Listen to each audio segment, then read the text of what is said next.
Olá, boa noite. Olha a musiquinha pra gente começar.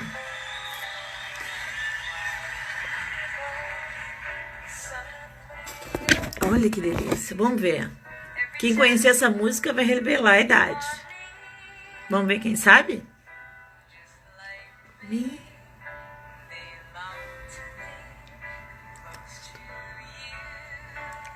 Ó, estão ouvindo a musiquinha no fundo? Oi, Frank.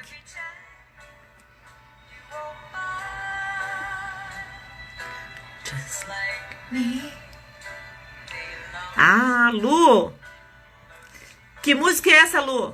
Tu consegue escutar, Lu?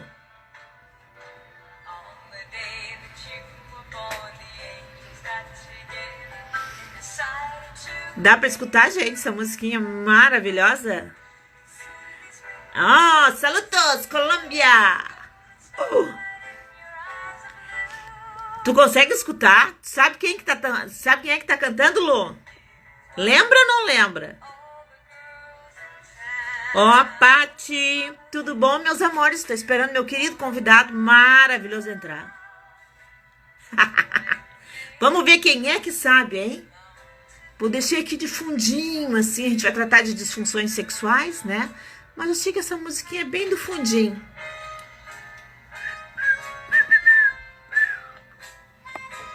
Ó, o Oswaldo entrou. Eu era pequenininha, tá bom então. Ó, vou chamar o meu querido Oswaldo.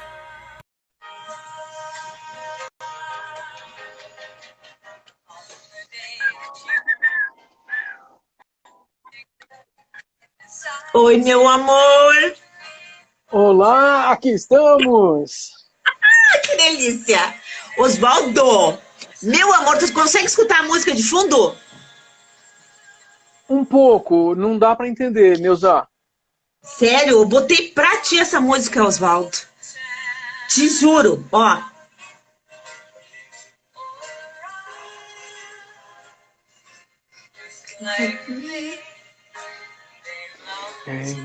To be just... Olha, eu ouvi essa música na década de 70. Com essa moça cantando. The Carpenter. Eu acordava de manhã ouvindo uma rádio chamada da 55 KSD. Sentiu? Essa música é pra ti, né, Oswaldo? Que delícia! Falei, não, vou ter que fazer uma abertura triunfal para esse meu amigo querido que se dispôs mais uma vez a conversar com a gente. Vamos conversar. Eu acho que a manutenção dessas conversas faz com que a gente consiga entender um pouquinho mais do que nós precisamos para ajudar as pessoas ou participar da vida das pessoas. E, bom, é aqui que nós temos que começar a fazer as coisas. Exatamente. Bom, gente, deixa eu apresentar para vocês, para quem não conhece. Esse for me, this the sexology, the best of the best in the world. Não, gente, assim, ó, ele sabe que eu sou muito fã do trabalho dele, eu e acredito que todos os sexólogos aqui do Brasil. Nenhum dos que eu conheço e da literatura que a gente tem hoje em dia, dessas pessoas jovens que estão escrevendo, nenhum deles pode ter na bibliografia, não pode deixar de ter um trabalho do Oswaldo, porque ele é um estudioso, um pesquisador, um sexólogo daqueles assim, ó, que não há problema que ele não resolva. Resolva quer dizer o seguinte, não é que ele vai resolver, não é que não faz milagre.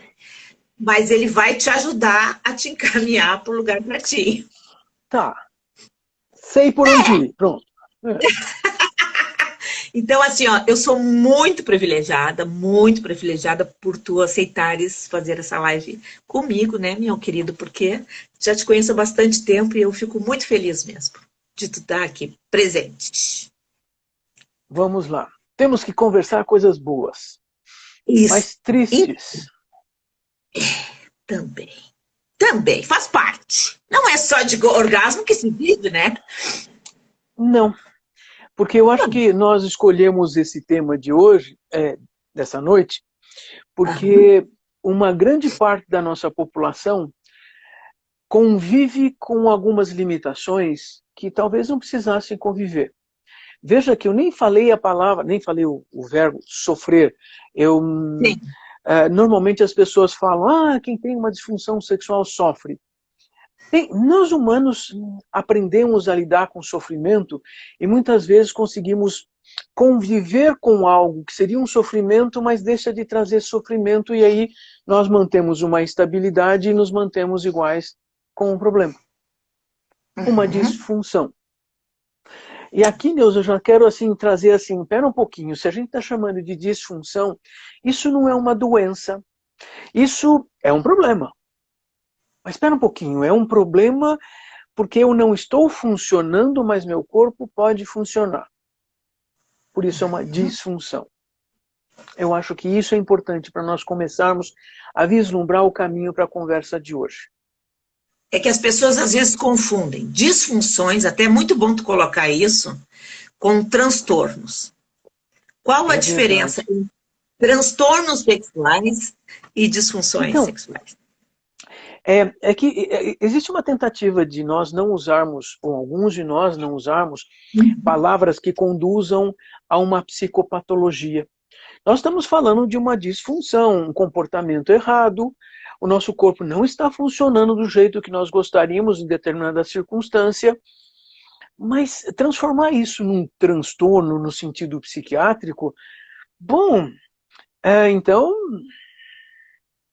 coloca a gente numa instituição psiquiátrica, certo? Não. Então, nós estamos falando de um problema que nós vivemos. As pessoas que vivem uma dificuldade sexual vivem um problema.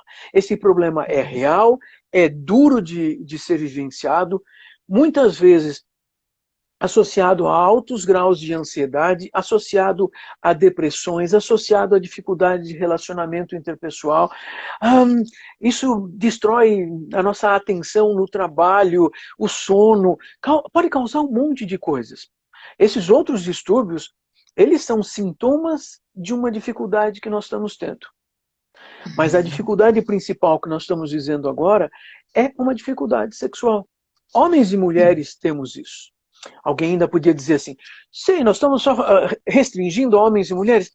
Olha, didaticamente homens e mulheres, ou seja, pessoas, homens ou mulheres, ou como desejem se chamar.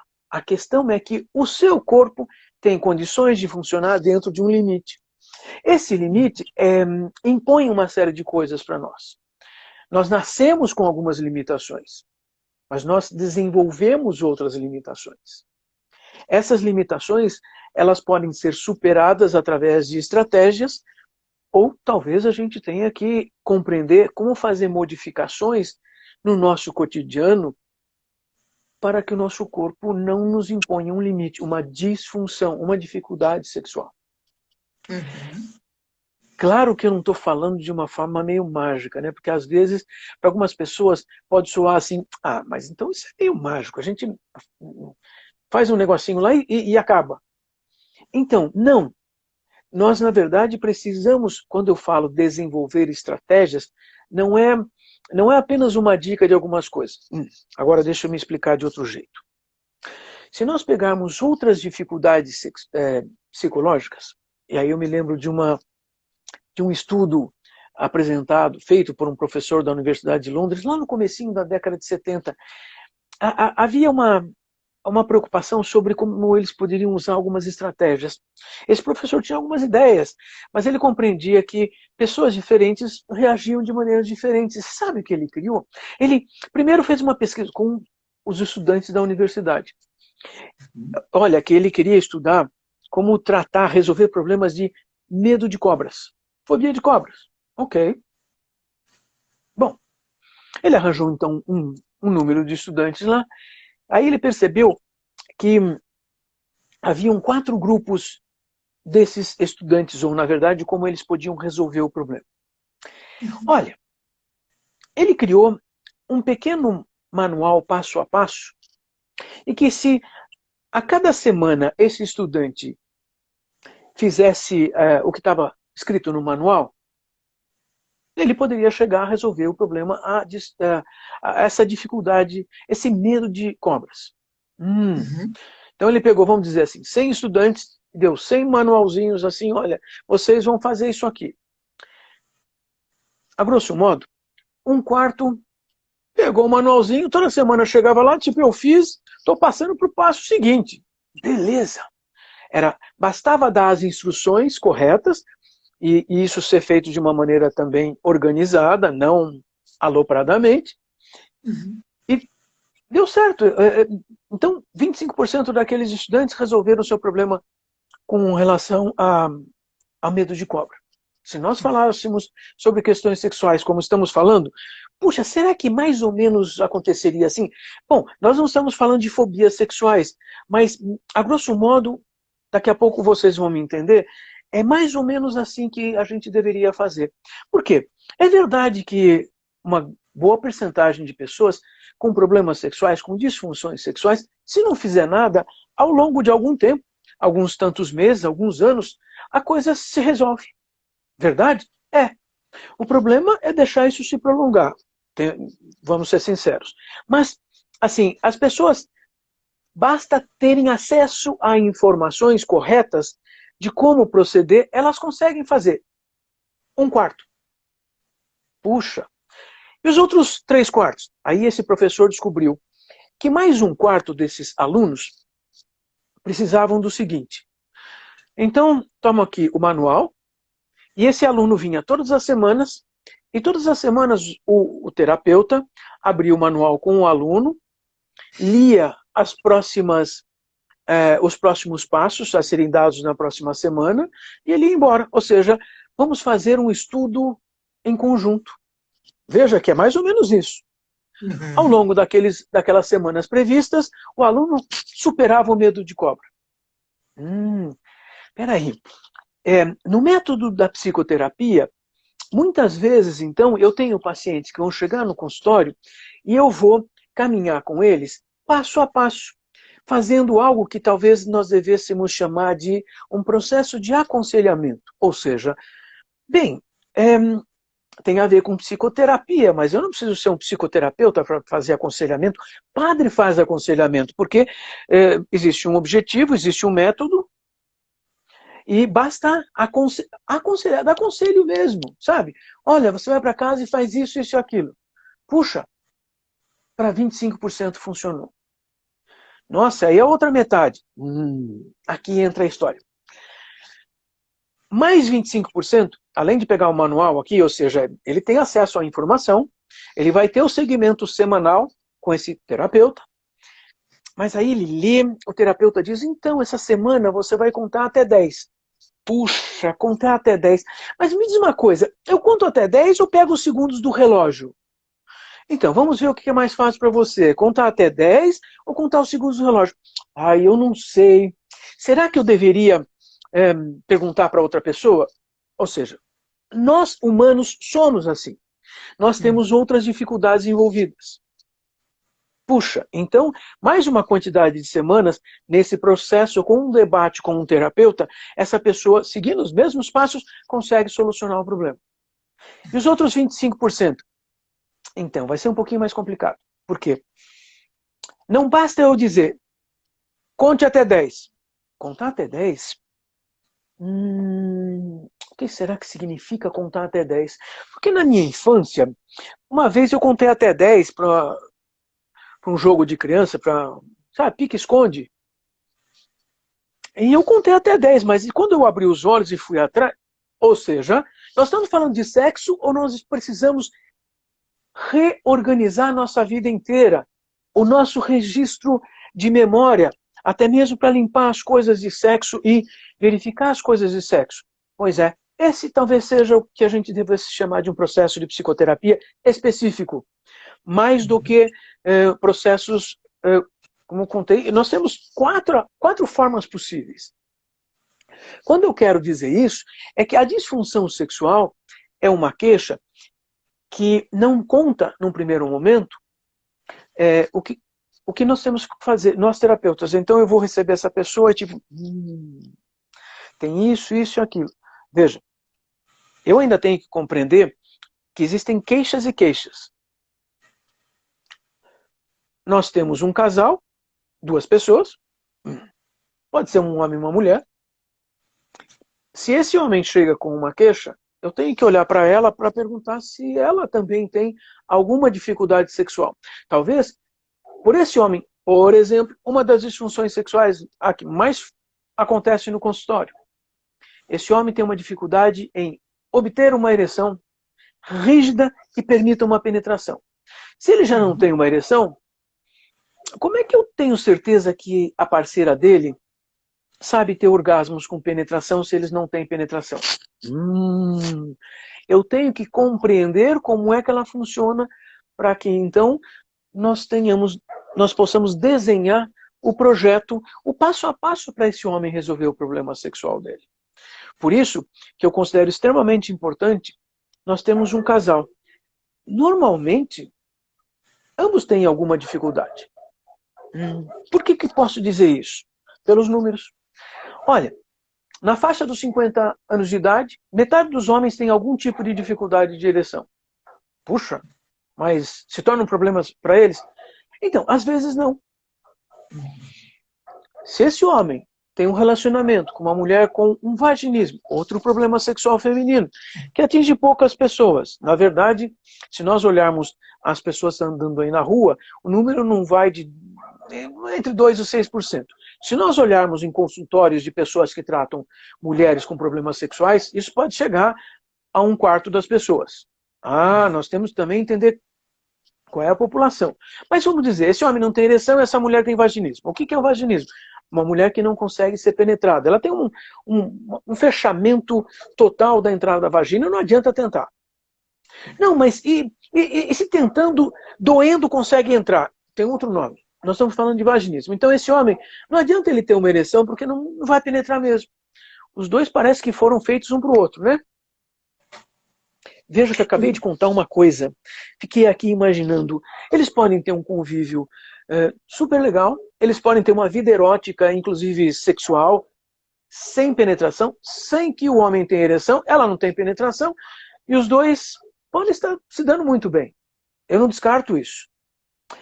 E se esse homem, sem ereção, continua pensando, mas eu queria ter uma ereção. Porque sem ereção não sou homem. E essa mulher tem um vaginismo. Bom, se nós não cuidarmos dela, ele nunca vai conseguir ter uma ereção ou os dois se separam. Então eu tenho que compreender que problemas sexuais envolvem casal e envolvem vários tipos de problemas. Então nós temos os homens com dificuldades de ereção. Ainda são quantidade maior, uma percentagem maior dos homens que vêm nos procurar no consultório específico de sexualidade. A cada 100 homens, ainda são quantos? Ainda são 70%, 75%. Sim, por quê? Porque esse é um problema que afeta muito o homem. Como eu disse, 1 a cada 2 com 50 anos de idade. 1 ou 2 a cada 10 com 20 anos de idade. Então os mais velhos têm mais problemas. Bom, ele viveu mais.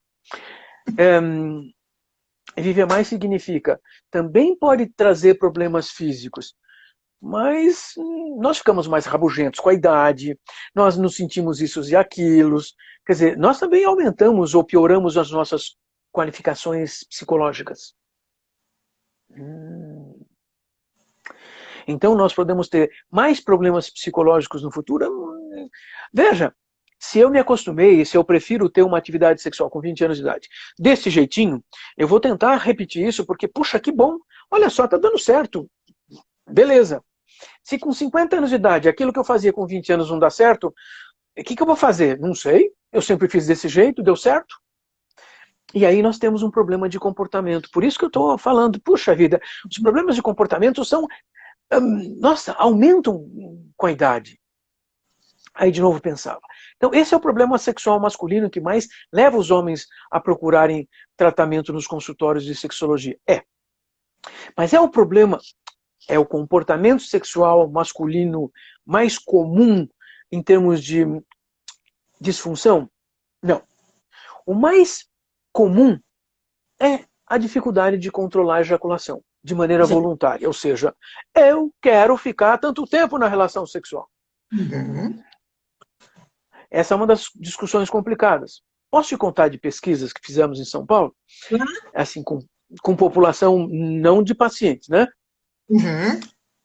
Com jovens, universitários. O jovem universitário é legal, porque assim, é uma população que tem uma mínima estrutura social, tem mínima estrutura cultural, tem acesso à informação. Puxa,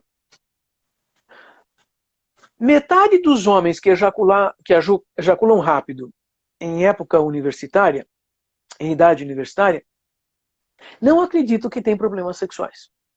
Não, o problema não é meu, não. O problema é da mulher que não sabe ter orgasmo. E, no entanto, esses homens ainda vão dizer assim, descrever. Aliás, alguns escreveram exatamente assim. Quanto tempo eu levo numa relação de penetração? 10, 15 minutos. Ok, segunda pergunta. Quantos movimentos de entrada e saída do pênis você faz nesse tempo que você disse na pergunta acima? Uns 10 movimentos. Hein? Que conta é essa? Exato. Porque se ele levar 10 segundos, 10 vezes, ainda vão ser, puxa vida, né? Não dá 2 minutos. 10 segundos, olha, vamos contar juntos, só a penetração. 1, 2, 3, 4, 5. Mas é slow motion. Tem que ser assim. E não é assim, porque a maioria absoluta dos homens tem uma outra crença embutida. Que o movimento de penetração tem que ser rápido, vigoroso, forte, porque assim dá uma sensação boa. E a maior parte dos homens ainda conta assim, não, porque as mulheres gostam assim.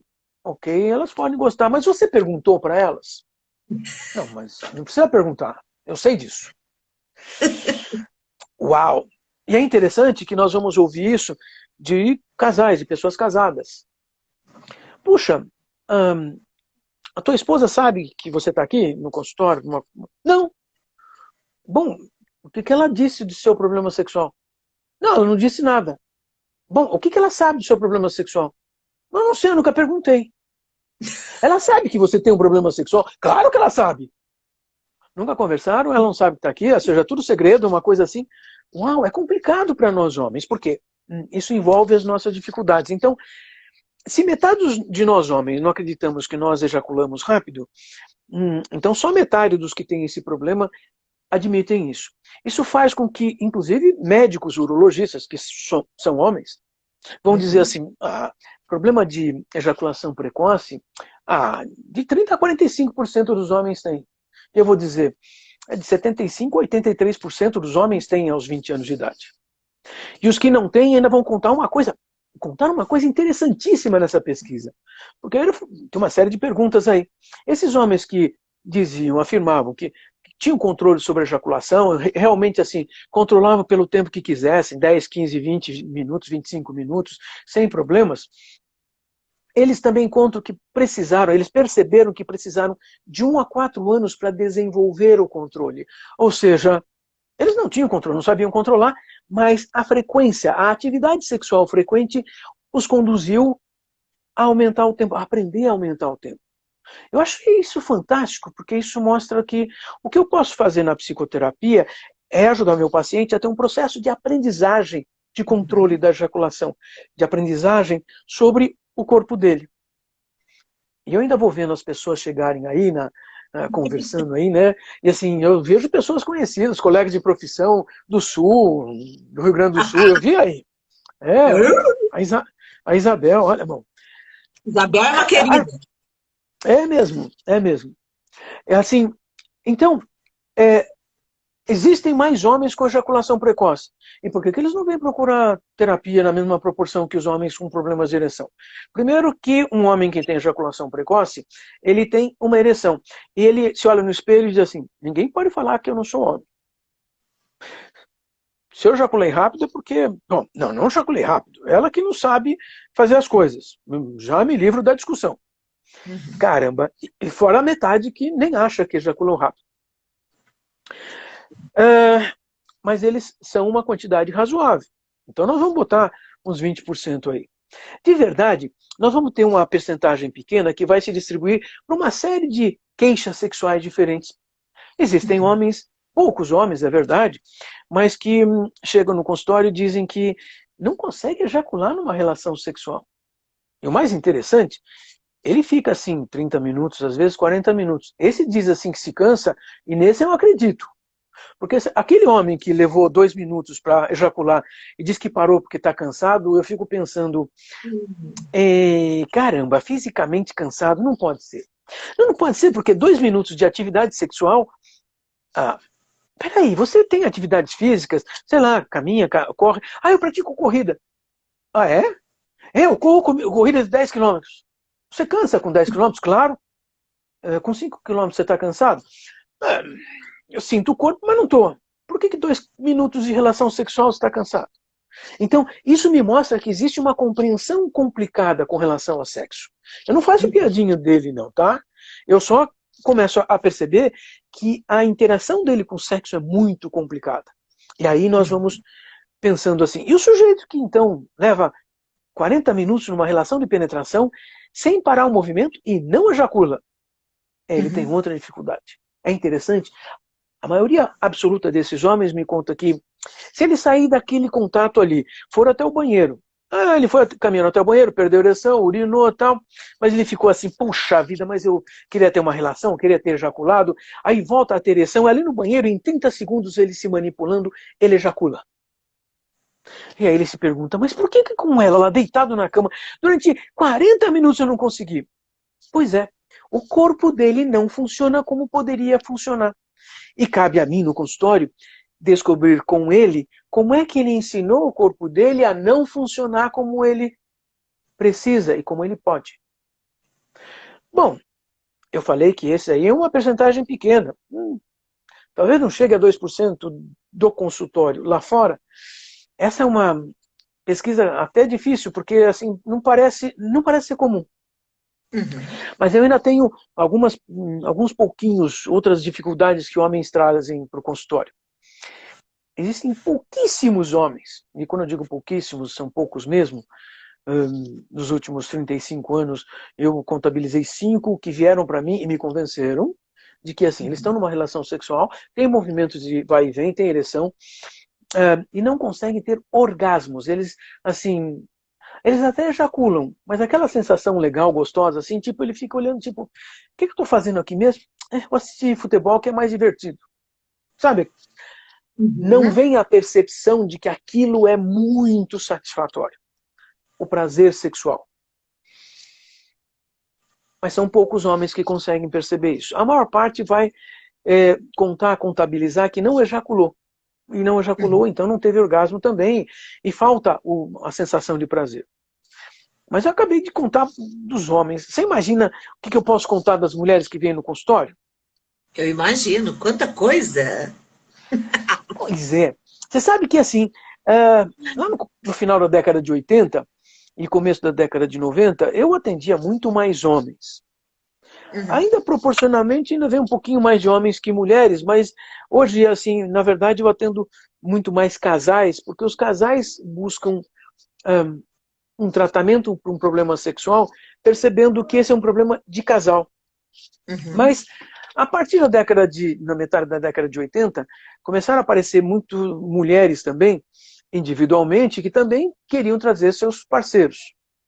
E aí, mas eu tinha antes as mulheres, principalmente as mulheres parceiras dos homens. E aí eu começo a tentar entender como essas mulheres vêm para o consultório e quais são as queixas, os problemas, as disfunções que elas têm. Ainda acontece de ser maioria as mulheres que chegam no consultório dizendo assim, olha, eu tenho dificuldades de ter orgasmos, de ter prazer orgásmico na relação sexual. Eu gosto da relação, eu acho legal, olha, tenho vontade de fazer, mas assim, eu não sei, a gente brinca lá, tal, aí ele goza e paramos a relação. Claro que você já notou pela descrição que eu fiz dos homens, que a primeira coisa que eu tenho que perguntar para essa mulher é, bom, moça, você tem orgasmos na masturbação? Primeiro.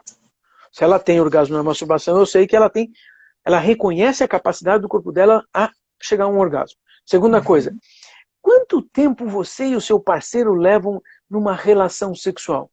Ah, de relógio, há uns 2 minutos. Ah, Eita! tá. E na masturbação, sozinha, numa autoerotização, você leva quantos minutos? Ah, eu gosto de ficar uns 20, 30 minutos no todo, né? Lá lá. No mínimo, ela já está me contando que o corpo dela tem um aprendizado. Ela se envolve, é gostoso, vamos prolongar isso. Putz, legal isso. Só que esse homem não sabe disso. Não sabe e ele não sabe se encaixar aí.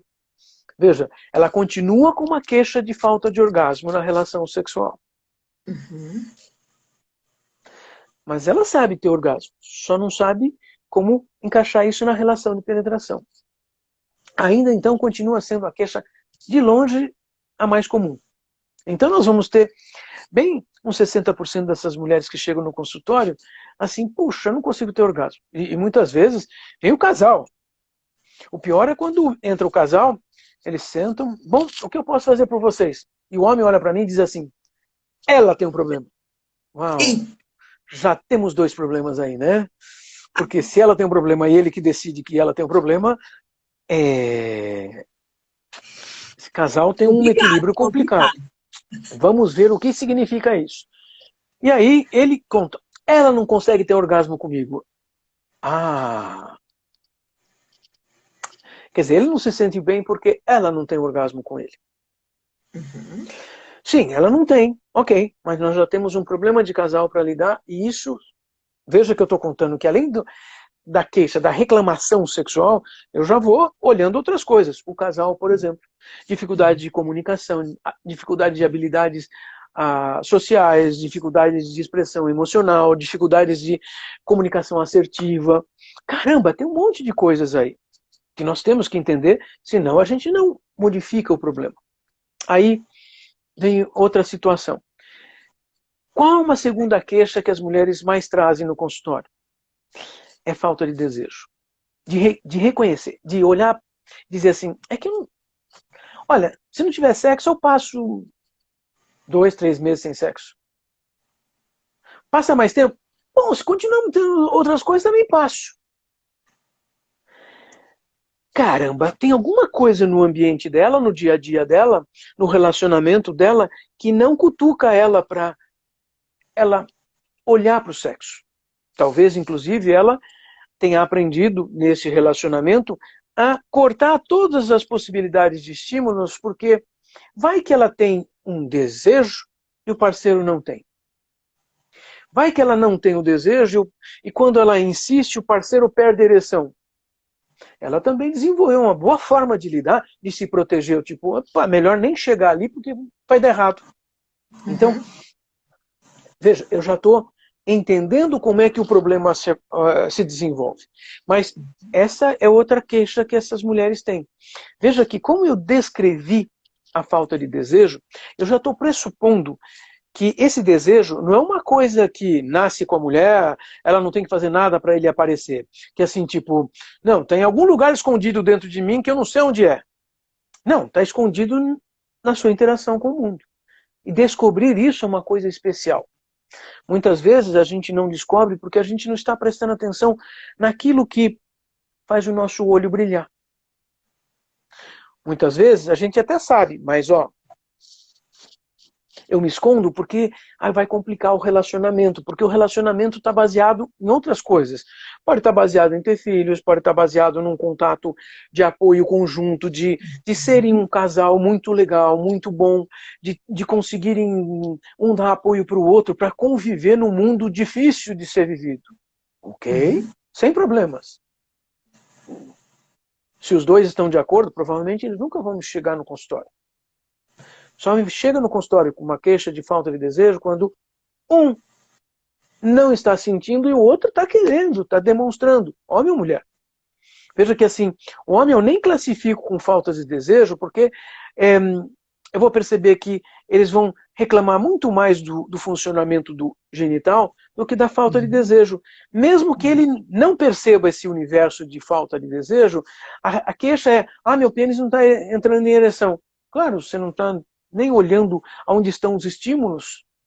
Você passa 12 horas por dia trabalhando, mais 8 horas por noite dormindo, e você usa 1 hora para almoçar, mais 1 hora para, depois que acordou, chegar no trabalho, mais 1 hora de sair do trabalho para chegar em casa. Desculpe, você vai fazer sexo quando? Não, no sábado e domingo. Assim, quando você leva o carro para lavar e fazer compra no supermercado, visitar a família, assistir futebol, quando é que você vai fazer?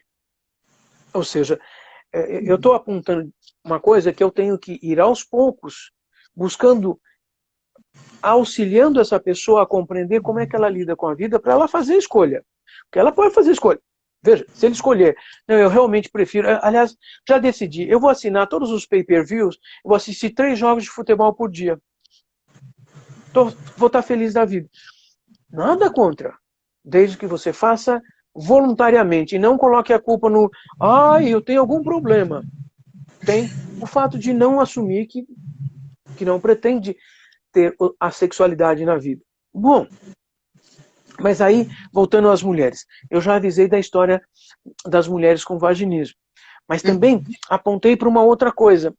Olha, na faixa dos 20 anos de idade, é mais provável que 2 a cada 3 mulheres tenham alguma reclamação do tipo, a gente vai começar, sexo dói.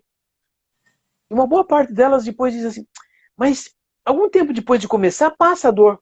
Tá bom. É. Uau! Ok, aí pode não ter orgasmo, pode diminuir o desejo, ou seja, dor é ruim, caramba. Sempre. É que alguns dizem que é gostoso, né? Assim, é difícil da gente entender, porque isso não é o universo da maior parte das pessoas. Tem razão, assim, dói para penetrar, tipo, tá fazendo errado. Esses dois não estão sabendo como fazer. Mas, de toda maneira, eu tenho que sempre estar pensando em como é que esse casal consegue estar fazendo as coisas. E aí é interessante como é que muitas vezes um casal desenvolve mecanismos. E eu sei que conseguem desenvolver mecanismos se eles souberem os passos para superarem. Por isso que eu falava daquelas 4 formas de aproximação da queixa sexual, do problema sexual. Bom, falado disso, eu tenho que juntar as duas coisas. Homens e mulheres, o que a gente faz? Claro que eu deixei de lado algumas coisinhas menores, né? Fobia sexual, transtorno de hipersexualidade ou de comportamento hipersexual. Por quê? Porque eles são também um número pequeno e eles envolvem alguns outros esquemas aí que às vezes não são, vamos chamar, simples disfunções. Mas eu quero chamar a atenção para uma coisa. E eu já pontuei em vários momentos hoje. Se eu tenho um casal, eles também podem chegar com dificuldades desse entrosamento sexual. Eles podem chegar dizendo assim, olha, nós temos uma dificuldade de casal. Sabe o que é? Um deles pode dizer, eu quero fazer sexo 7 vezes por semana. E ele ou ela vira e fala, olha, eu estou satisfeito com 1 vez só. E nós dois sabemos que a aritmética não é a solução nesse casal. Eles já estão me contando que esse casal não sabe como lidar com algumas coisas, como dilemas, problemas, como é que eles solucionam problemas enquanto casal, que cada um deles tem uma ideia. Eu faço isso, eu faço aquilo. Tem que montar uma estante, eu monto desse jeito. Não, eu tenho que montar aquele outro jeito. Vamos arranjar uma forma de fazer a coisa juntos? Precisamos de uma solução. A soma do conhecimento dessas duas pessoas. Mas quando os dois estão na minha frente tentando discutir aritmética, já me mostraram, temos mais coisas aí, e a queixa é sexual, mas é um problema de casal. Outro problema de casal. Eu gosto de fazer determinadas coisas e ela ou ele gosta de fazer outras coisas. Outro problema de solução de problemas que esse casal não sabe fazer. Eles também precisam desenvolver mecanismos. Alguém podia dizer assim, mas puxa vida, eles não precisam, vamos dizer assim, apimentar a relação? Aí parodiando uma piadinha dessas infames, apimentar a relação é botar pimenta no colchão, no lençol, é isso? Talvez, para algumas pessoas talvez fosse, eu não sei. Na verdade, eu aprendi que eu tenho que perguntar para cada um, porque cada um vai me ensinar o que ele precisa fazer, porque quando nós temos um casal discutindo, a coisa vai além de simplesmente fazer uma determinada coisa. E muitas vezes o que eles estão discutindo é quem manda no casal. Então é uma briga, uma queda de braço onde, eu quero isso, então eu não quero. Por quê? Porque eu queria outra coisa, ele ou ela já está dizendo que quer agora, então eu não quero. Birra. Ou seja, tem alguma coisa para ser feita aí. E nem chegamos num assunto que eu acho que nós podemos já adiantar e anunciar, não é? Semana que vem nós precisamos conversar sobre outra coisa, porque existem os casais que chegam no consultório e que, assim, tem um grande dilema. Um deles tem uma preferência sexual muito diferente. E a outra pessoa até fica com medo de, assim, tipo, eu não sei o que é isso não é problema, não. Olha, ele gosta de fazer isso, ela gosta de fazer aquilo. Isso não é problema. Vamos conversar sobre isso. Semana que vem é isso? Semana que vem nós vamos falar sobre parafilias no dia 19. É verdade, já vamos convidar todo mundo. Só adiantando um pouquinho. São comportamentos sexuais diferentes.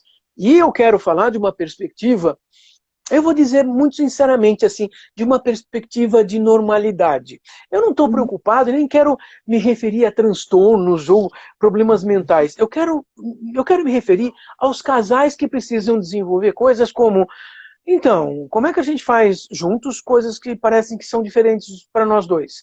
Porque assim nós vamos conseguir ajudar as pessoas a entenderem, peraí, então nós não estamos falando de alguma coisa tão absurda. Nem um pouco, nós vamos falar de coisas que são bastante comuns. Nem sempre a gente consegue falar a respeito. Pois é, eu estava aqui pensando, caramba, usamos esse tempo de descrever esses problemas. Eu fiquei falando e não acompanhei muito aí. Será que teve alguém que fez perguntas aí? E eu tive umas perguntas aqui bem cabeludíssimas. É? Bem... Então, porque eu não prestei atenção. Me desculpem. Eles me mandaram aqui, muitos me mandaram pelo direct e outros me mandaram pelo WhatsApp. Algumas tu já respondeste aqui na live, tá? Que eu estou aqui no WhatsApp aqui do lado e já botaram, já respondeu. Mas tem aqui, ó. Meu marido tem 52 anos, a frequência sexual era 4 vezes por semana, agora a nossa frequência é uma e ele muito lento. Ele é muito lento.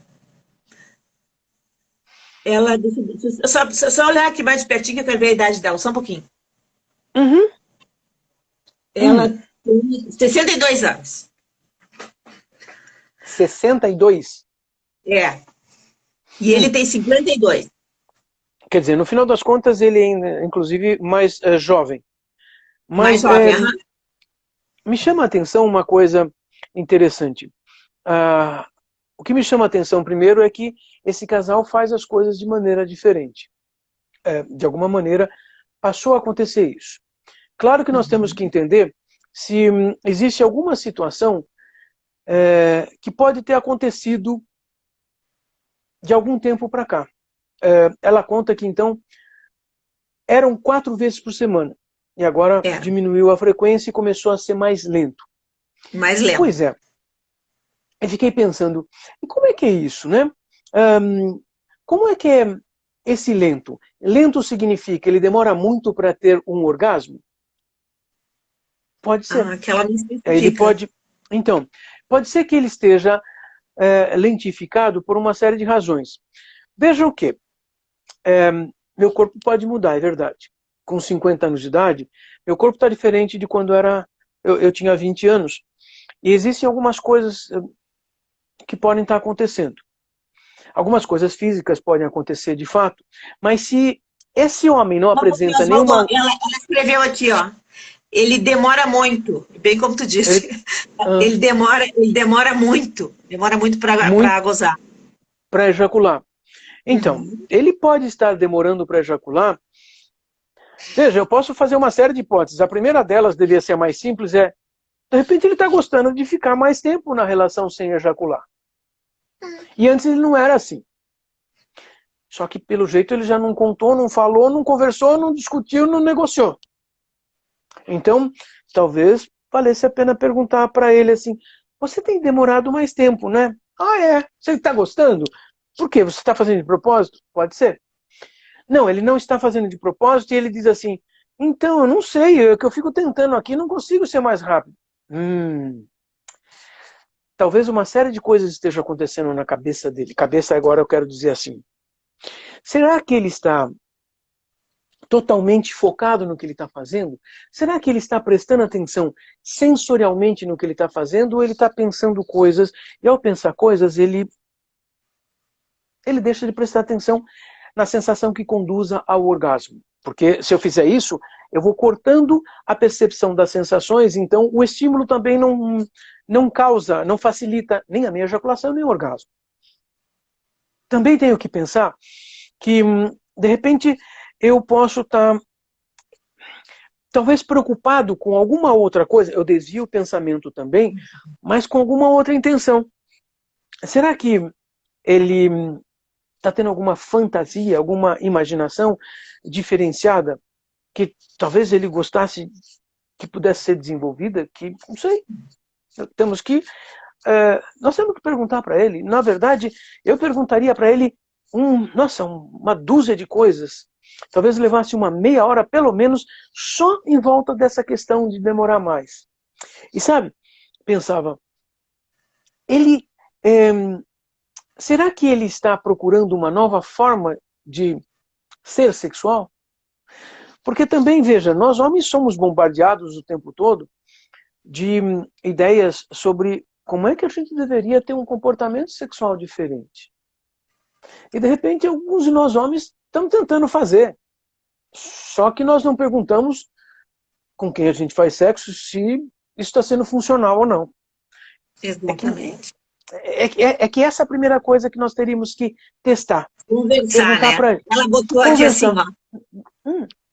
Tô com medo que vai terminar a live. Ela botou aqui, ó. Vai terminar a live e eu não vou... Olha, minha amiga, presta atenção. Querida, ela tá assistindo aqui, ó, e não quer escrever aqui. Tá com vergonha. Minha querida, então, presta atenção. O doutor Oswaldo, ele pode te atender, minha querida. Ele atende também online. Não, também. Na verdade, é isso que nós estamos fazendo nos últimos 5 meses, assim, o dia inteiro. Exatamente. Eu digo, eu sou educadora sexual. Ele é o bambambam. Esse é o das trevas. Eu só passo o paciente para ele. Obrigada. Mas assim, veja, essa mulher que está perguntando, então, eu diria para ela, olha, de fato, primeiro, tente conversar com ele. Eu digo tente porque entendi que se já não conversou, alguma coisa talvez esteja acontecendo no caminho. Mas assim, a primeira coisa é buscar conversar. Perguntar assim, puxa, há algum tempo atrás, você gostava de fazer sexo 4 vezes por semana e parece que era mais rápido. Você também percebe isso? Essa seria uma maneira direta e simples de perguntar. Dependendo da resposta dele, a gente podia dizer assim, puxa, precisamos de uma psicoterapia, um acompanhamento terapêutico, alguém que nos ajude. Se não, talvez ele possa dizer assim, eu pensei que uma vez durando meia hora seria muito melhor do que 4 vezes durando 2 minutos cada uma.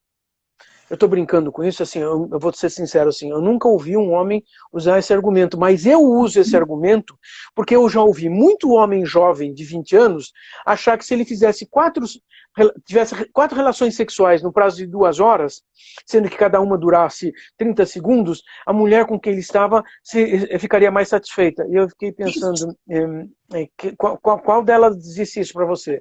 Porque assim, como assim? Eu acho que ela mentiu pra ti. Eu acho que ela mentiu pra você. Desculpa. Eu acho que ele achou que ela tinha gostado. Ela pode ter gostado, mas ela pode ter gostado do todo o carinho que recebeu. Ela pode ter gostado daquelas 2 horas que eles conviveram. E assim, não ter orgasmo, mas assim, as outras coisas terem sido ótimas. Desculpe-me. Nós homens somos obtusos nessa hora, porque a gente acha que tudo se refere ao ato de penetração. Mas Pode ser muito melhor. genitalizado, né? O sexo ainda muito Claro, genital. As pessoas claro. não exploram o resto do corpo. Por isso que eu falo que a velhice, a maturidade, ela é maravilhosa. É verdade, porque eu falava no começo, nós aumentamos a nossa chance de termos problemas, mas também aumentamos a nossa chance de resolvermos problemas que nós tínhamos com 20 anos de idade. E eu vejo isso assim, caramba, se eu soubesse isso com 20 anos de idade, hein? Puxa vida. E todo mundo sabe do que eu estou falando, porque assim, com 30 a gente já usa esse argumento, tipo, com 30 anos a gente já pensa assim, bom, pelo menos eu não faço aquelas besteiras.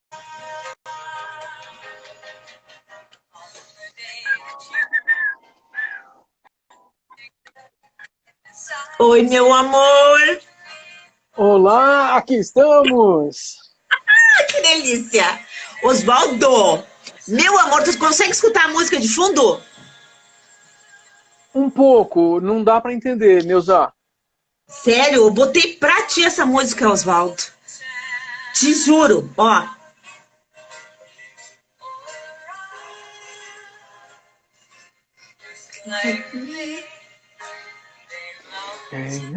To be just... Olha, eu ouvi essa música na década de 70. Com essa moça cantando. The Eu, Carpenter. eu acordava de manhã ouvindo uma rádio chamada da 55 KSD. Sentiu? Essa música é pra ti, né, Osvaldo? Que delícia! Falei, não, vou ter que fazer uma abertura triunfal para esse meu amigo querido que se dispôs mais uma vez a conversar com a gente. Vamos conversar. Eu acho que a manutenção dessas conversas faz com que a gente consiga entender um pouquinho mais do que nós precisamos para ajudar as pessoas ou participar da vida das pessoas. E, bom, é aqui que nós temos que começar a fazer as coisas. Exatamente. Bom, gente, deixa eu apresentar para vocês, para quem não conhece. Esse For Me, this the sexology, the best of the best in the world. Não, gente, assim, ó, ele sabe que eu sou muito fã do trabalho dele, eu e acredito que todos os sexólogos aqui do Brasil. Nenhum dos que eu conheço e da literatura que a gente tem hoje em dia, dessas pessoas jovens que estão escrevendo, nenhum deles pode ter na biografia, não pode deixar de ter um trabalho do Oswaldo, porque ele é um estudioso, um pesquisador, um sexólogo daqueles assim, ó, que não há problema que ele não resolva. Resolva quer dizer o seguinte, não é que ele vai resolver, não é que não faz milagre. Mas ele vai te ajudar a te encaminhar para o lugar certinho. Tá. Sei por onde ir. Pronto. Então, assim, ó, eu sou muito privilegiada por tu aceitares fazer essa live comigo, né, meu querido? Porque já te conheço há bastante tempo e eu fico muito feliz mesmo de tu estar aqui presente. Vamos lá. Temos que conversar coisas boas. Isso. Mas tristes. Também, faz parte. Não é só de orgasmo que se vive, né? Não. Porque eu acho que nós escolhemos esse tema de hoje, dessa noite, porque uma grande parte da nossa população convive com algumas limitações que talvez não precisassem conviver. Veja que eu nem falei a palavra, nem falei o verbo sofrer. Normalmente as pessoas falam, quem tem uma disfunção sexual sofre. Nós humanos aprendemos a lidar com o sofrimento e muitas vezes conseguimos conviver com algo que seria um sofrimento, mas deixa de trazer sofrimento e aí nós mantemos uma estabilidade e nos mantemos iguais com o problema. Uma disfunção. E aqui, Neuza, eu já quero trazer espera um pouquinho, se a gente está chamando de disfunção, isso não é uma doença, isso é um problema. Mas espera um pouquinho, é um problema porque eu não estou funcionando, mas meu corpo pode funcionar. Por isso é uma disfunção. Eu acho que isso é importante para nós começarmos a vislumbrar o caminho para a conversa de hoje. é que as pessoas às vezes confundem disfunções, até é muito bom tu colocar isso, com transtornos. Qual a É diferença verdade. entre transtornos sexuais e disfunções Então, sexuais? é que existe uma tentativa de nós não usarmos, ou alguns de nós não usarmos, palavras que conduzam a uma psicopatologia. Nós estamos falando de uma disfunção, um comportamento errado, o nosso corpo não está funcionando do jeito que nós gostaríamos em determinada circunstância, mas transformar isso num transtorno no sentido psiquiátrico, bom, então coloca a gente numa instituição psiquiátrica, certo? Não. Então, nós estamos falando de um problema que nós vivemos. As pessoas que vivem uma dificuldade sexual vivem um problema. Esse problema é real, é duro de ser vivenciado, muitas vezes associado a altos graus de ansiedade, associado a depressões, associado a dificuldade de relacionamento interpessoal. Isso destrói a nossa atenção no trabalho, o sono, pode causar um monte de coisas. Esses outros distúrbios, eles são sintomas de uma dificuldade que nós estamos tendo. Mas a dificuldade principal que nós estamos dizendo agora é uma dificuldade sexual. Homens e mulheres temos isso. Alguém ainda podia dizer assim, sei, nós estamos só restringindo homens e mulheres. Olha, didaticamente homens e mulheres, ou seja, pessoas, homens ou mulheres, ou como desejem se chamar. A questão é que o seu corpo tem condições de funcionar dentro de um limite. Esse limite impõe uma série de coisas para nós. Nós nascemos com algumas limitações, mas nós desenvolvemos outras limitações. Essas limitações, elas podem ser superadas através de estratégias, ou talvez a gente tenha que compreender como fazer modificações no nosso cotidiano para que o nosso corpo não nos imponha um limite, uma disfunção, uma dificuldade sexual. Uhum. Claro que eu não estou falando de uma forma meio mágica, né? Porque às vezes, para algumas pessoas, pode soar assim, mas então isso é meio mágico, a gente faz um negocinho lá e acaba. Então, não. Nós, na verdade, precisamos, quando eu falo desenvolver estratégias, não é apenas uma dica de algumas coisas. Agora deixa eu me explicar de outro jeito. Se nós pegarmos outras dificuldades psicológicas, e aí eu me lembro de um estudo apresentado, feito por um professor da Universidade de Londres, lá no comecinho da década de 70, havia uma preocupação sobre como eles poderiam usar algumas estratégias. Esse professor tinha algumas ideias, mas ele compreendia que pessoas diferentes reagiam de maneiras diferentes. Sabe o que ele criou? Ele primeiro fez uma pesquisa com os estudantes da universidade. Olha, que ele queria estudar como tratar, resolver problemas de medo de cobras. Fobia de cobras. Ok. Bom, ele arranjou então um número de estudantes lá. Aí ele percebeu que haviam 4 grupos desses estudantes, ou na verdade, como eles podiam resolver o problema. Olha, ele criou um pequeno manual passo a passo, e que se a cada semana esse estudante fizesse o que estava escrito no manual, ele poderia chegar a resolver o problema, a essa dificuldade, esse medo de cobras. Então ele pegou, vamos dizer assim, 100 estudantes, deu 100 manualzinhos assim, olha, vocês vão fazer isso aqui. A grosso modo, um quarto pegou o manualzinho, toda semana chegava lá, tipo, eu fiz, estou passando para o passo seguinte. Beleza. Bastava dar as instruções corretas, e isso ser feito de uma maneira também organizada, não alopradamente, e deu certo. Então, 25% daqueles estudantes resolveram o seu problema com relação a medo de cobra. Se nós falássemos sobre questões sexuais como estamos falando, puxa, será que mais ou menos aconteceria assim? Bom, nós não estamos falando de fobias sexuais, mas, a grosso modo, daqui a pouco vocês vão me entender, é mais ou menos assim que a gente deveria fazer. Por quê? É verdade que uma boa percentagem de pessoas com problemas sexuais, com disfunções sexuais, se não fizer nada, ao longo de algum tempo, alguns tantos meses, alguns anos, a coisa se resolve. Verdade? É. O problema é deixar isso se prolongar. Vamos ser sinceros. Mas, assim, as pessoas, basta terem acesso a informações corretas de como proceder, elas conseguem fazer 1/4. Puxa. E os outros 3/4? Aí esse professor descobriu que mais 1/4 desses alunos precisavam do seguinte. Então, toma aqui o manual, e esse aluno vinha todas as semanas, e todas as semanas o terapeuta abria o manual com o aluno, lia os próximos passos a serem dados na próxima semana, e ele ia embora. Ou seja, vamos fazer um estudo em conjunto.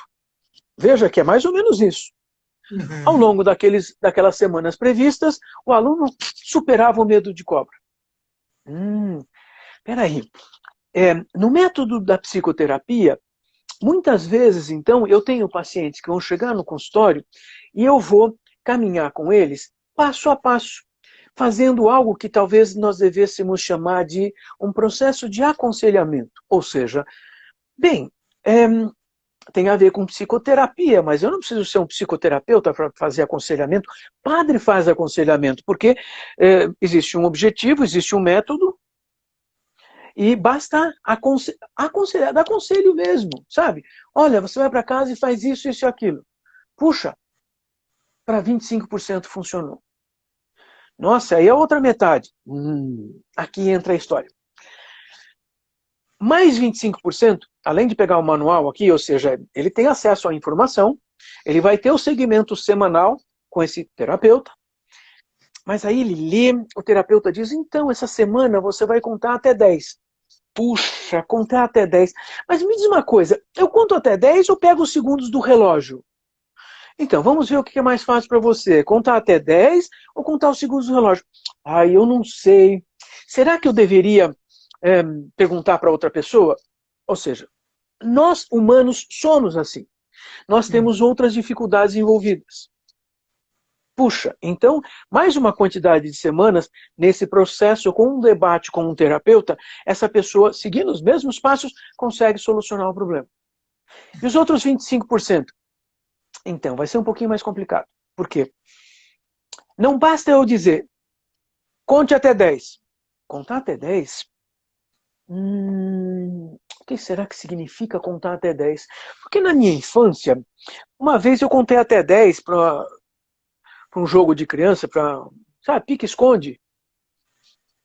E eu contei até 10, mas quando eu abri os olhos e fui atrás, ou seja, nós estamos falando de sexo ou nós precisamos reorganizar a nossa vida inteira, o nosso registro de memória, até mesmo para limpar as coisas de sexo e verificar as coisas de sexo. Pois é, esse talvez seja o que a gente devesse chamar de um processo de psicoterapia específico, mais do que processos, como eu contei, nós temos quatro formas possíveis. Quando eu quero dizer isso, é que a disfunção sexual é uma queixa que não conta, num primeiro momento, o que nós temos que fazer, nós terapeutas. Então eu vou receber essa pessoa e tipo, tem isso, isso e aquilo. Veja, eu ainda tenho que compreender que existem queixas e queixas. Nós temos um casal, 2 pessoas, pode ser um homem e uma mulher. Se esse homem chega com uma queixa, eu tenho que olhar para ela para perguntar se ela também tem alguma dificuldade sexual. Talvez, por esse homem, por exemplo, uma das disfunções sexuais que mais acontece no consultório. Esse homem tem uma dificuldade em obter uma ereção rígida que permita uma penetração. Se ele já não tem uma ereção, como é que eu tenho certeza que a parceira dele sabe ter orgasmos com penetração se eles não têm penetração? Eu tenho que compreender como é que ela funciona para que então nós possamos desenhar o projeto, o passo a passo para esse homem resolver o problema sexual dele. Por isso que eu considero extremamente importante, nós temos um casal. Normalmente, ambos têm alguma dificuldade. Por que posso dizer isso? Pelos números. Olha, na faixa dos 50 anos de idade, metade dos homens tem algum tipo de dificuldade de ereção. Puxa, mas se tornam problemas para eles? Então, às vezes não. Se esse homem tem um relacionamento com uma mulher com um vaginismo, outro problema sexual feminino, que atinge poucas pessoas. Na verdade, se nós olharmos as pessoas andando aí na rua, o número não vai de entre 2% e 6%. Se nós olharmos em consultórios de pessoas que tratam mulheres com problemas sexuais, isso pode chegar a 1/4 das pessoas. Nós temos também entender qual é a população. Mas vamos dizer, esse homem não tem ereção, essa mulher tem vaginismo. O que é o vaginismo? Uma mulher que não consegue ser penetrada. Ela tem um fechamento total da entrada da vagina, não adianta tentar. Não, mas e se tentando, doendo, consegue entrar? Tem outro nome. Nós estamos falando de vaginismo. Então esse homem, não adianta ele ter uma ereção, porque não vai penetrar mesmo.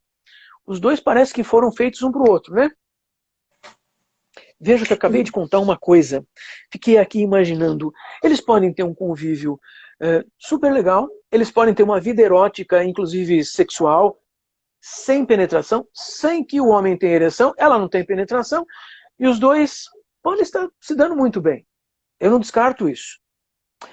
E se esse homem, sem ereção, continua pensando, mas eu queria ter uma ereção. Porque sem ereção não sou homem. E essa mulher tem um vaginismo. Bom, se nós não cuidarmos dela, ele nunca vai conseguir ter uma ereção ou os dois se separam. Então eu tenho que compreender que problemas sexuais envolvem casal e envolvem vários tipos de problemas. Então nós temos os homens com dificuldades de ereção. Ainda são quantidade maior, uma percentagem maior dos homens que vêm nos procurar no consultório específico de sexualidade. A cada 100 homens, ainda são quantos? Ainda são 70%, 75%. Sim, por quê? Porque esse é um problema que afeta muito o homem. Como eu disse, 1 a cada 2 com 50 anos de idade. 1 ou 2 a cada 10 com 20 anos de idade. Então os mais velhos têm mais problemas. Bom, ele viveu mais. Viver mais significa, também pode trazer problemas físicos, mas nós ficamos mais rabugentos com a idade, nós nos sentimos isso e aquilo, quer dizer, nós também aumentamos ou pioramos as nossas qualificações psicológicas. Então nós podemos ter mais problemas psicológicos no futuro. Veja, se eu me acostumei, se eu prefiro ter uma atividade sexual com 20 anos de idade, desse jeitinho, eu vou tentar repetir isso, porque, puxa, que bom, olha só, tá dando certo. Beleza. Se com 50 anos de idade, aquilo que eu fazia com 20 anos não dá certo, o que eu vou fazer? Não sei, eu sempre fiz desse jeito, deu certo. E aí nós temos um problema de comportamento. Por isso que eu estou falando, puxa vida, os problemas de comportamento são, nossa, aumentam com a idade. Aí de novo pensava. Então esse é o problema sexual masculino que mais leva os homens a procurarem tratamento nos consultórios de sexologia. Mas é o problema, é o comportamento sexual masculino mais comum em termos de disfunção? Não. O mais comum é a dificuldade de controlar a ejaculação de maneira voluntária. Ou seja, eu quero ficar tanto tempo na relação sexual. Essa é uma das discussões complicadas. Posso te contar de pesquisas que fizemos em São Paulo? Assim, com população não de pacientes, né? Com jovens, universitários. O jovem universitário é legal, porque assim, é uma população que tem uma mínima estrutura social, tem mínima estrutura cultural, tem acesso à informação. Puxa, metade dos homens que ejaculam rápido em época universitária, em idade universitária, não acredito que tem problemas sexuais. Não, o problema não é meu, não. O problema é da mulher que não sabe ter orgasmo. E, no entanto, esses homens ainda vão dizer assim, descrever. Aliás, alguns escreveram exatamente assim. Quanto tempo eu levo numa relação de penetração? Ah, 10, 15 minutos. Ok, segunda pergunta. Quantos movimentos de entrada e saída do pênis você faz nesse tempo que você disse na pergunta acima? Ah, uns 10 movimentos. Hein? Hein? Que Ou conta é seja, essa? Que conta é essa? exato. Porque se ele levar 10 segundos, 10 vezes, ainda vão ser, puxa vida, né? Não dá 2 minutos. 10 segundos, olha, vamos contar juntos. Só a penetração. 1, 2, 3, 4, 5. Mas é Ei, slow motion. Tem que então, ser assim. e não é assim, porque a Não maioria é? absoluta dos homens tem uma outra crença embutida, que o movimento de penetração tem que ser rápido, vigoroso, forte, porque assim dá uma sensação boa. E a maior parte dos homens ela conta assim, não, porque as mulheres gostam assim. Ok, elas podem gostar, mas você perguntou para elas? Não, mas não precisa perguntar, eu sei disso. Uau!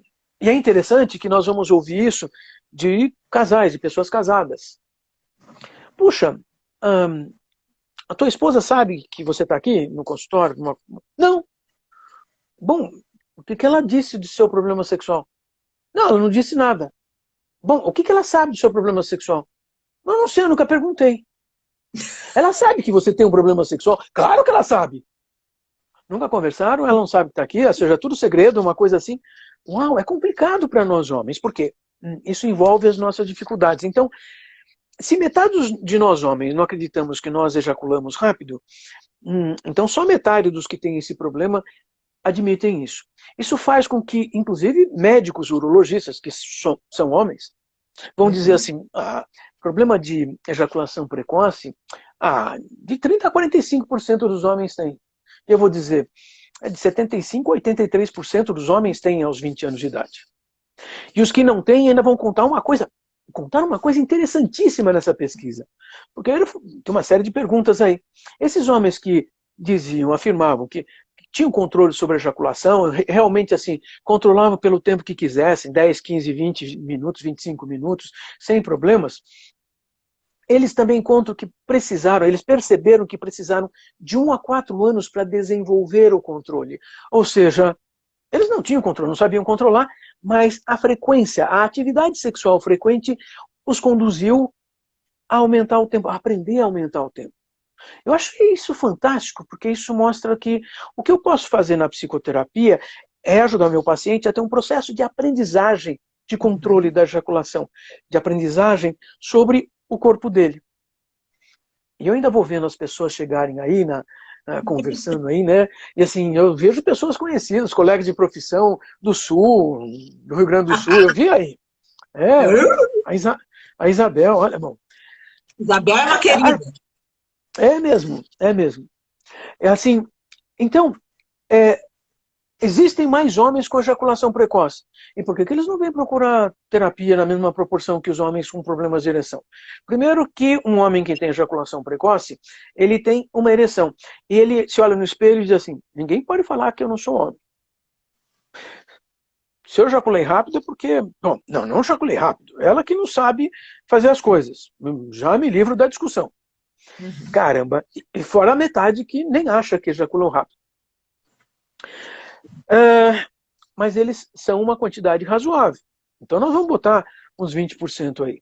De verdade, nós vamos ter uma percentagem pequena que vai se distribuir para uma série de queixas sexuais diferentes.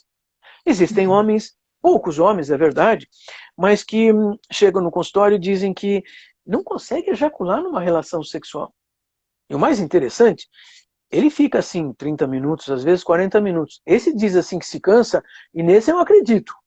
Porque aquele homem que levou 2 minutos para ejacular e diz que parou porque está cansado, eu fico pensando, caramba, fisicamente cansado, não pode ser. Não pode ser porque 2 minutos de atividade sexual...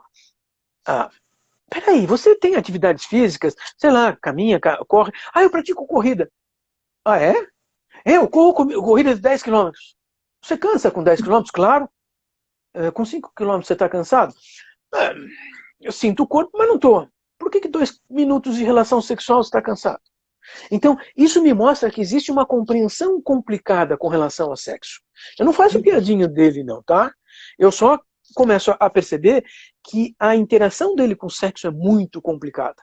E aí nós vamos pensando assim, e o sujeito que então leva 40 minutos numa relação de penetração sem parar o movimento e não ejacula, ele tem outra dificuldade. É interessante, a maioria absoluta desses homens me conta que se ele sair daquele contato ali, for até o banheiro, ele foi caminhando até o banheiro, perdeu a ereção, urinou e tal, mas ele ficou assim, puxa vida, mas eu queria ter uma relação, queria ter ejaculado, aí volta a ter ereção, ali no banheiro, em 30 segundos ele se manipulando, ele ejacula. E aí ele se pergunta, mas por que com ela, lá deitado na cama, durante 40 minutos eu não consegui? Pois é, o corpo dele não funciona como poderia funcionar. E cabe a mim, no consultório, descobrir com ele como é que ele ensinou o corpo dele a não funcionar como ele precisa e como ele pode. Bom, eu falei que esse aí é uma percentagem pequena. Talvez não chegue a 2% do consultório. Lá fora, essa é uma pesquisa até difícil, porque assim, não parece ser comum. Mas eu ainda tenho alguns pouquinhos outras dificuldades que homens trazem para o consultório. Existem pouquíssimos homens, e quando eu digo pouquíssimos, são poucos mesmo. Nos últimos 35 anos, eu contabilizei 5 que vieram para mim e me convenceram de que assim, eles estão numa relação sexual, tem movimentos de vai e vem, tem ereção, e não conseguem ter orgasmos. Eles, assim, eles até ejaculam, mas aquela sensação legal, gostosa, assim, tipo, ele fica olhando, tipo, o que eu estou fazendo aqui mesmo? Vou assistir futebol que é mais divertido. Sabe? Não vem a percepção de que aquilo é muito satisfatório. O prazer sexual. Mas são poucos homens que conseguem perceber isso. A maior parte vai contabilizar que não ejaculou. E não ejaculou, então não teve orgasmo também. E falta a sensação de prazer. Mas eu acabei de contar dos homens. Você imagina o que eu posso contar das mulheres que vêm no consultório? Eu imagino, quanta coisa! Pois é. Você sabe que assim, lá no final da década de 80 e começo da década de 90, eu atendia muito mais homens. Ainda proporcionalmente, ainda vem um pouquinho mais de homens que mulheres, mas hoje, assim, na verdade, eu atendo muito mais casais, porque os casais buscam um tratamento para um problema sexual, percebendo que esse é um problema de casal. Mas, a partir na metade da década de 80, começaram a aparecer muito mulheres também, individualmente, que também queriam trazer seus parceiros. E aí, mas eu tinha antes as mulheres, principalmente as mulheres parceiras dos homens. E aí eu começo a tentar entender como essas mulheres vêm para o consultório e quais são as queixas, os problemas, as disfunções que elas têm. Ainda acontece de ser maioria as mulheres que chegam no consultório dizendo assim, olha, eu tenho dificuldades de ter orgasmos, de ter prazer orgásmico na relação sexual. Eu gosto da relação, eu acho legal, olha, tenho vontade de fazer, mas assim, eu não sei, a gente brinca lá, tal, aí ele goza e paramos a relação.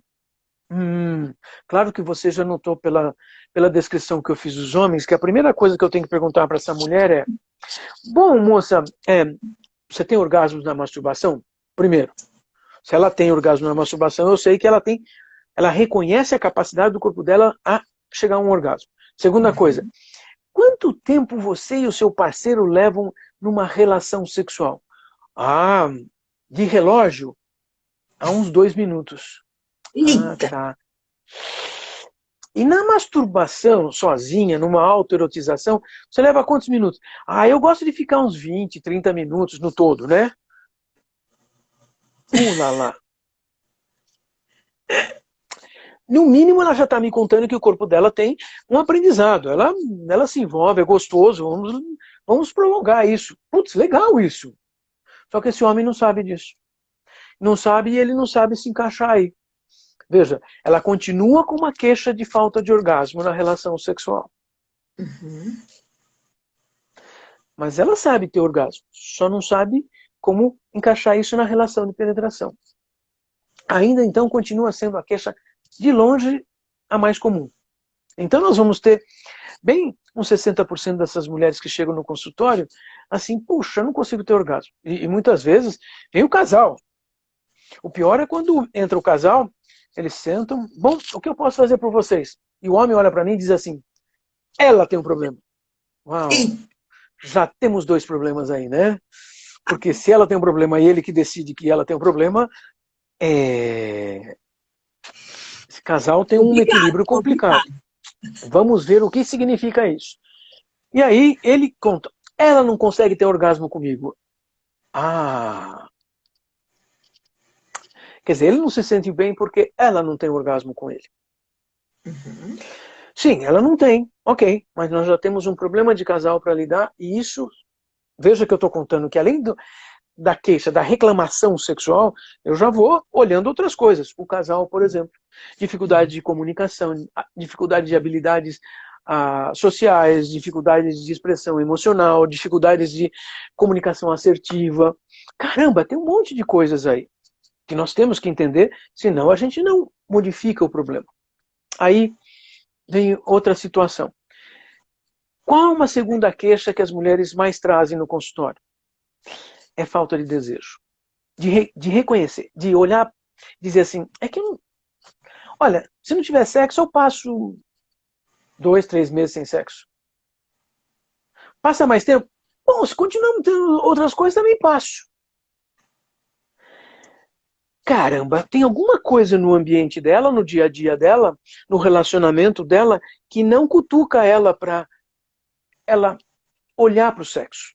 Talvez, inclusive, ela tenha aprendido nesse relacionamento a cortar todas as possibilidades de estímulos, porque vai que ela tem um desejo e o parceiro não tem. Vai que ela não tem o desejo e quando ela insiste, o parceiro perde a ereção. Ela também desenvolveu uma boa forma de lidar, de se proteger. Tipo, opa, melhor nem chegar ali porque vai dar errado. Então, veja, eu já estou entendendo como é que o problema se desenvolve. Mas essa é outra queixa que essas mulheres têm. Veja que como eu descrevi a falta de desejo, eu já estou pressupondo que esse desejo não é uma coisa que nasce com a mulher, ela não tem que fazer nada para ele aparecer. Que é assim, tipo, não, tem algum lugar escondido dentro de mim que eu não sei onde é. Não, está escondido na sua interação com o mundo. E descobrir isso é uma coisa especial. Muitas vezes a gente não descobre porque a gente não está prestando atenção naquilo que faz o nosso olho brilhar. Muitas vezes a gente até sabe, mas ó, eu me escondo porque vai complicar o relacionamento, porque o relacionamento está baseado em outras coisas. Pode estar baseado em ter filhos, pode estar baseado num contato de apoio conjunto, de serem um casal muito legal, muito bom, de conseguirem um dar apoio para o outro, para conviver num mundo difícil de ser vivido. Ok? Sem problemas. Se os dois estão de acordo, provavelmente eles nunca vão chegar no consultório. Só chega no consultório com uma queixa de falta de desejo quando um não está sentindo e o outro está querendo, está demonstrando. Homem ou mulher. Veja que assim, o homem eu nem classifico com falta de desejo, porque eu vou perceber que eles vão reclamar muito mais do funcionamento do genital do que da falta de desejo. Mesmo que ele não perceba esse universo de falta de desejo, a queixa é, meu pênis não está entrando em ereção. Claro, você não está nem olhando aonde estão os estímulos.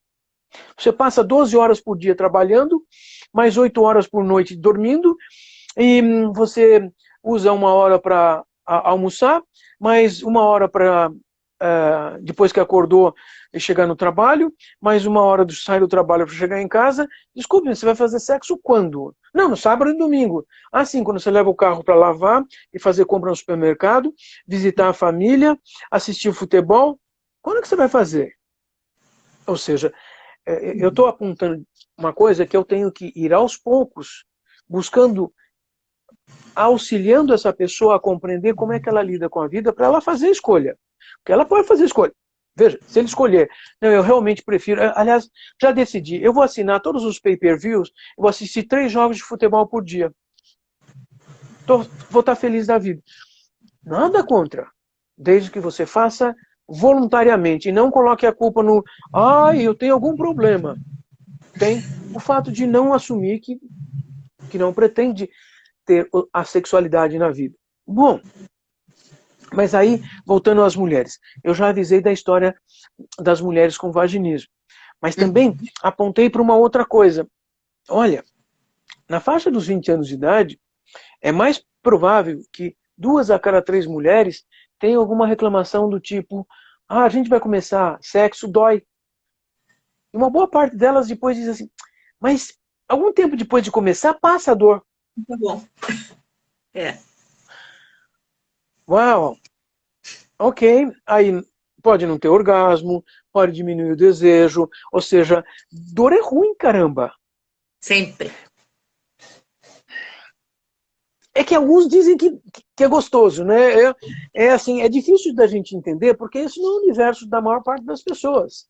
Tem razão, assim, dói para penetrar, tipo, tá fazendo errado. Esses dois não estão sabendo como fazer. Mas, de toda maneira, eu tenho que sempre estar pensando em como é que esse casal consegue estar fazendo as coisas. E é interessante como é que muitas vezes um casal desenvolve mecanismos. E eu sei que conseguem desenvolver mecanismos se eles souberem os passos para superarem. Por isso que eu falava daquelas 4 formas de aproximação da queixa sexual, do problema sexual. Bom, falado disso, eu tenho que juntar as duas coisas. Homens e mulheres, o que a gente faz?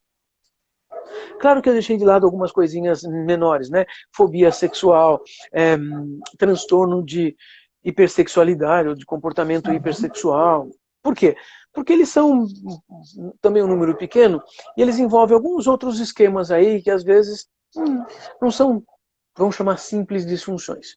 Mas eu quero chamar a atenção para uma coisa. E eu já pontuei em vários momentos hoje.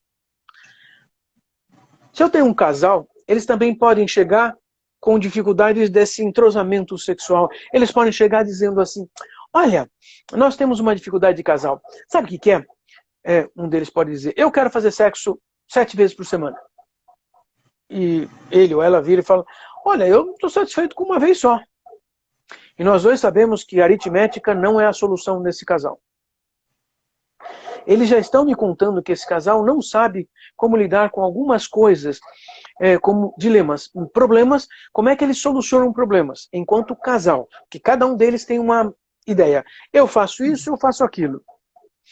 Tem que montar uma estante, deixa eu monto desse jeito. Não, eu tenho que montar daquele outro jeito.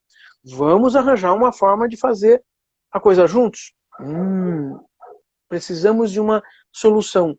A soma do conhecimento dessas duas pessoas. Mas quando os dois estão na minha frente tentando discutir aritmética, já me mostraram, temos mais coisas aí, e a queixa é sexual, mas é um problema de casal. Outro problema de casal. Eu gosto de fazer determinadas coisas e ela ou ele gosta de fazer outras coisas. Outro problema de solução de problemas que esse casal não sabe fazer. Eles também precisam desenvolver mecanismos. Alguém podia dizer assim: mas puxa vida, eles não precisam, vamos dizer assim, apimentar a relação? Aí, parodiando uma piadinha dessas infames, apimentar a relação é botar pimenta no colchão, no lençol, é isso? Talvez, para algumas pessoas talvez fosse, eu não sei.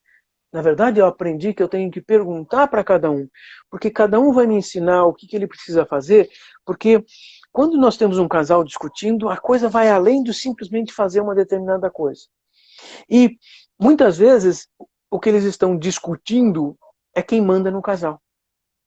Então é uma briga, uma queda de braço onde, eu quero isso, então eu não quero.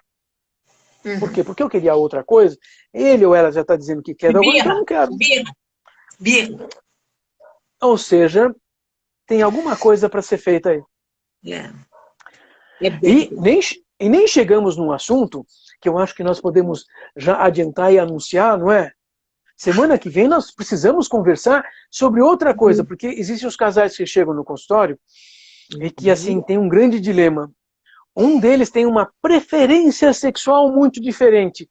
E a outra pessoa até fica com medo de assim, tipo, eu não sei o que é isso não é problema, não. Olha, ele gosta de fazer isso, ela gosta de fazer aquilo. Isso não é problema? Vamos conversar sobre isso. Semana que vem é isso? Semana que vem nós vamos falar sobre parafilias no dia 19. É verdade, já vamos convidar todo mundo. Só adiantando um pouquinho, são comportamentos sexuais diferentes.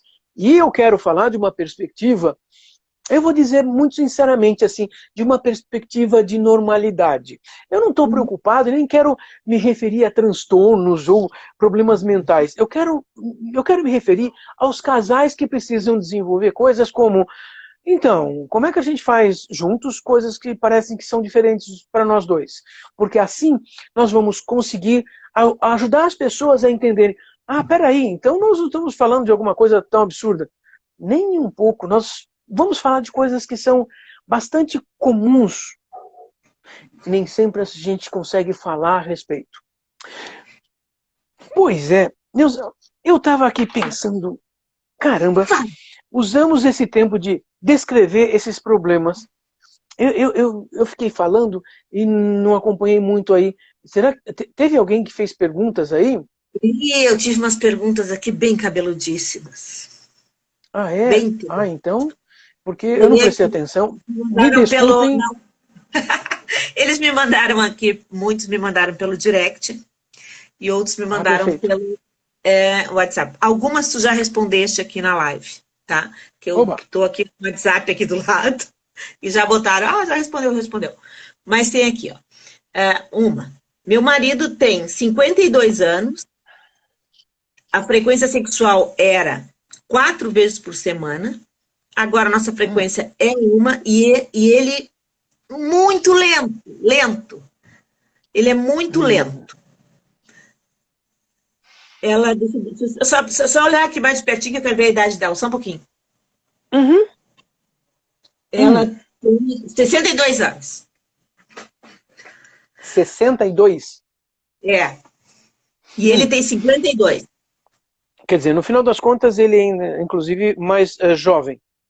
Mais jovem, me chama a atenção uma coisa interessante. O que me chama a atenção primeiro é que esse casal faz as coisas de maneira diferente. De alguma maneira, passou a acontecer isso. Claro que nós temos que entender se existe alguma situação que pode ter acontecido de algum tempo para cá. Ela conta que, então, eram 4 vezes por semana. E agora diminuiu a frequência e começou a ser mais lento. Mais lento. Pois é. Eu fiquei pensando, e como é que é isso, né?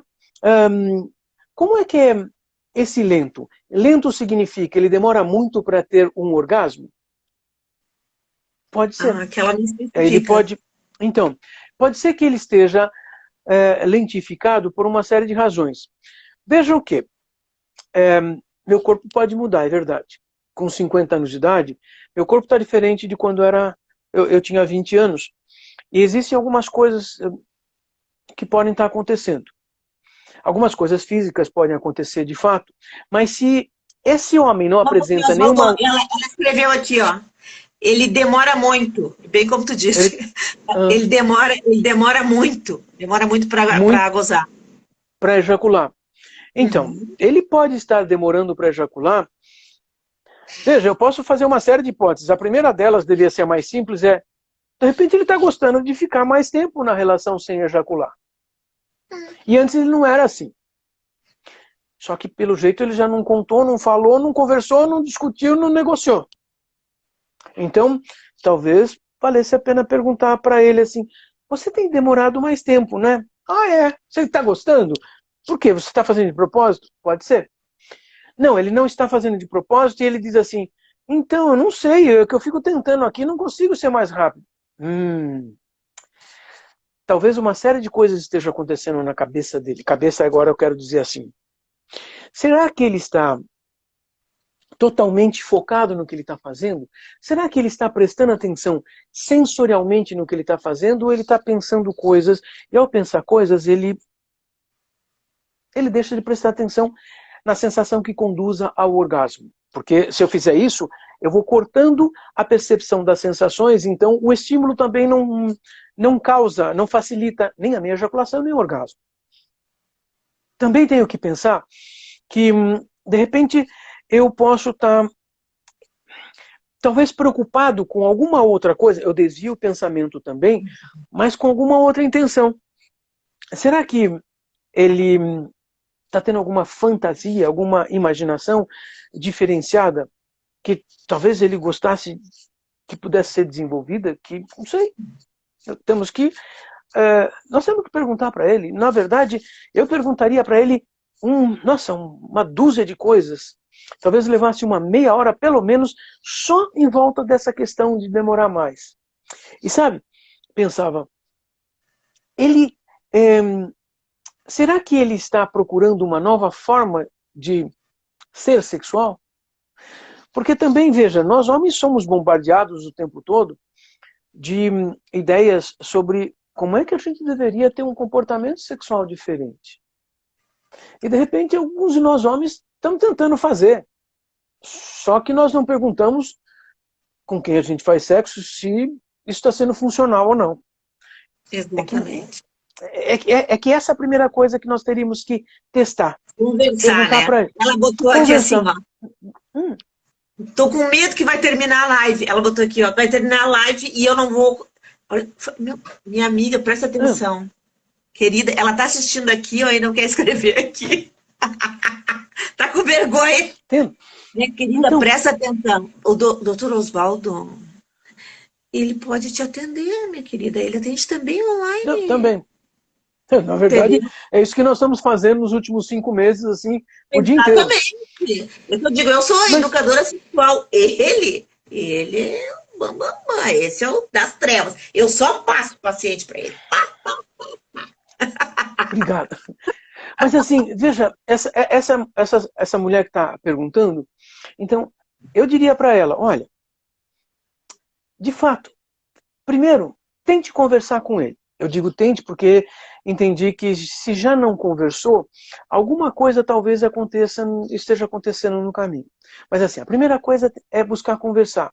Perguntar assim, puxa, há algum tempo atrás, você gostava de fazer sexo 4 vezes por semana e parece que era mais rápido.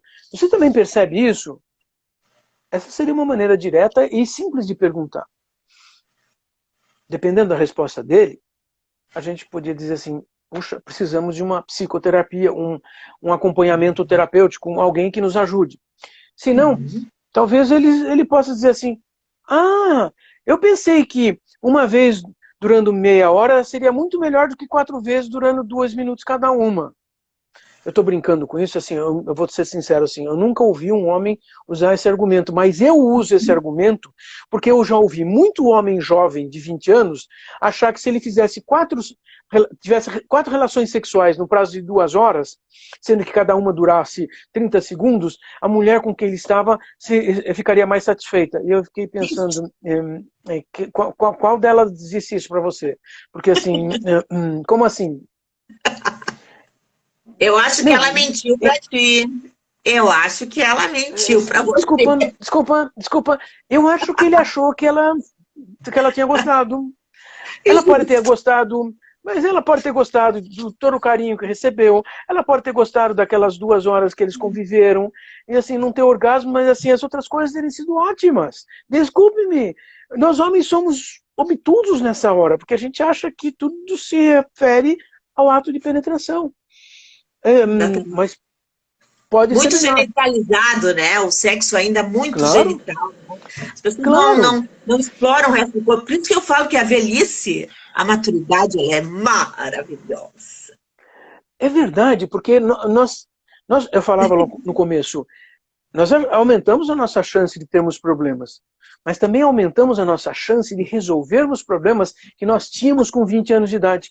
E eu vejo isso assim, caramba, se eu soubesse isso com 20 anos de idade, hein? Puxa vida.